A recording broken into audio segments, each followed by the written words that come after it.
नमस्कार, मी ॲडव्होकेट विधी.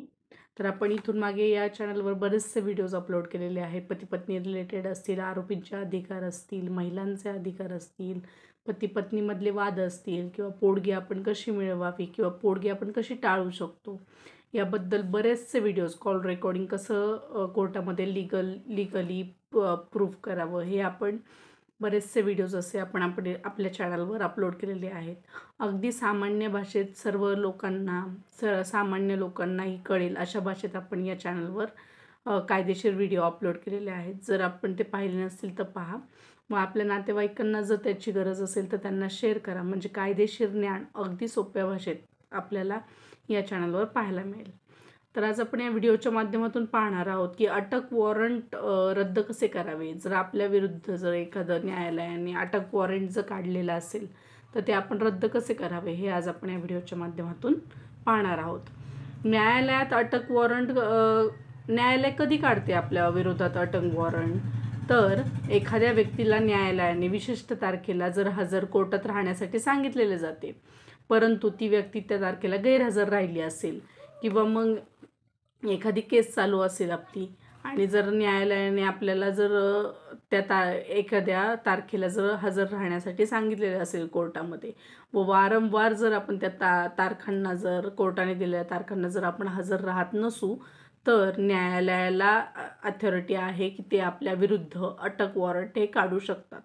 त्यामुळे आपल्याला जर कोर्टात हजर राहणे शक्य नसेल तर आपण आपल्या वकिलांमार्फत एखादा अर्ज करू शकतो माफीचा, की आपण या तारखेला आपण हजर राहू शकत नाही, त्याची कारणे देऊन आपण वकिलामार्फत त्याचा अर्ज करू शकतो, म्हणजे आपल्याला अटक वॉरंट निघत नाही.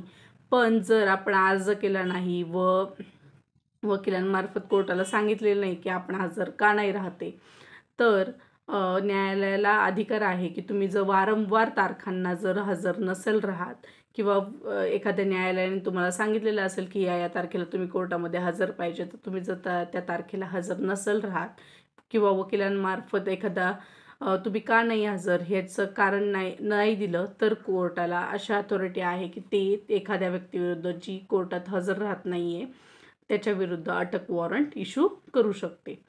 दुसरं आहे की न्यायालयाने अटक वॉरंट काढल्यावर आपण काय करावे. आपण जर एखाद्या तारखेला हजर नाही राहिलो तर न्यायालयाने जर अटक वॉरंट आपल्या विरुद्ध काढलेले असेल तर आपण त्याच्यानंतर काढल्यावर आपण अटक वॉरंट इश्यू केल्यानंतर आपण काय करावे. तर पोलीस जेव्हा आपल्या विरुद्ध अटक वॉरंट इश्यू होते किंवा अटक वॉरंट काढले जाते न्यायालया थ्रू, त्यावेळेस आपल्याला पोलीस केव्हाही कुठेही अटक करू शकतात. त्यामुळे तुमच्या विरुद्ध जर एखादा अटक वॉरंट इश्यू केलेला असेल तर ते रद्द करणे आवश्यक आहे, नाहीतर पोलीस तुम्हाला केव्हाही कुठेही अटक करू शकतात. जर एखाद्या न्यायालयाने अटक वॉरंट इश्यू केलेले असेल तर पोलीस तुम्हाला कुठेही व केव्हाही अटक करू शकतात.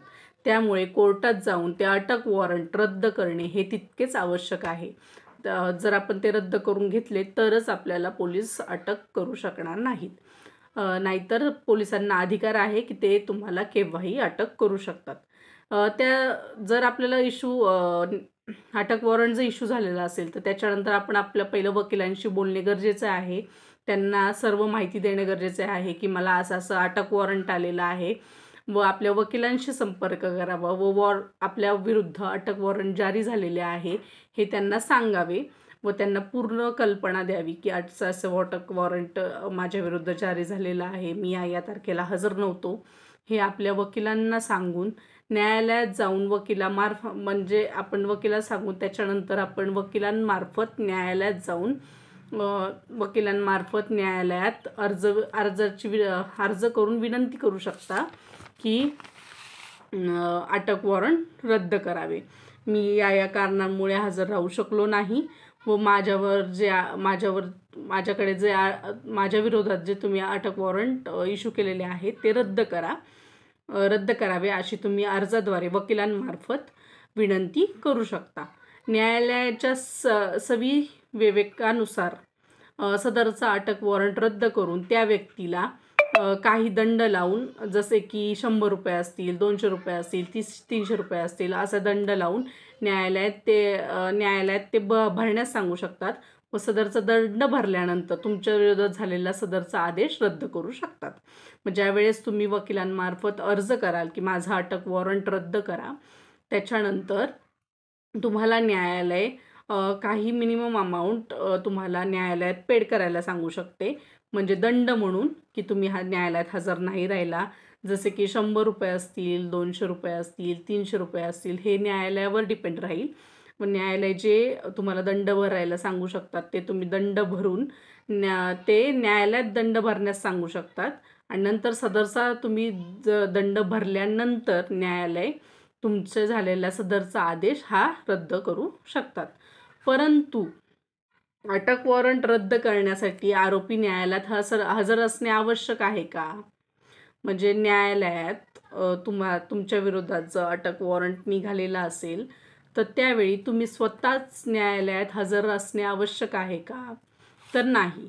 मुंबईच्या उच्च न्यायालयाने अरुण कुमार चतुर्वेदी वर्सेस महाराष्ट्र शासन 2013च्या केसमध्ये मुंबई न्यायालयाने असं सांगितलेलं आहे की अटक वॉरंट रद्द करण्यासाठी न्यायालयात हजर राहण्याचीच गरज नाही. म्हणजे तुम्ही स्वतः तिथे हजर नसलात तरी चालेल, तुम्ही वकिलांमार्फत अटक वॉरंट रद्द करू शकता व तुमच्यावर जो काही तुम्हाला दंड सांगितलेला आहे तो तुम्ही न्यायालयात पेड करून तुम्ही तो अटक वॉरंट जे तुमच्या विरोधात काढलेलं आहे ते तुम्ही रद्द करून घेऊ शकता.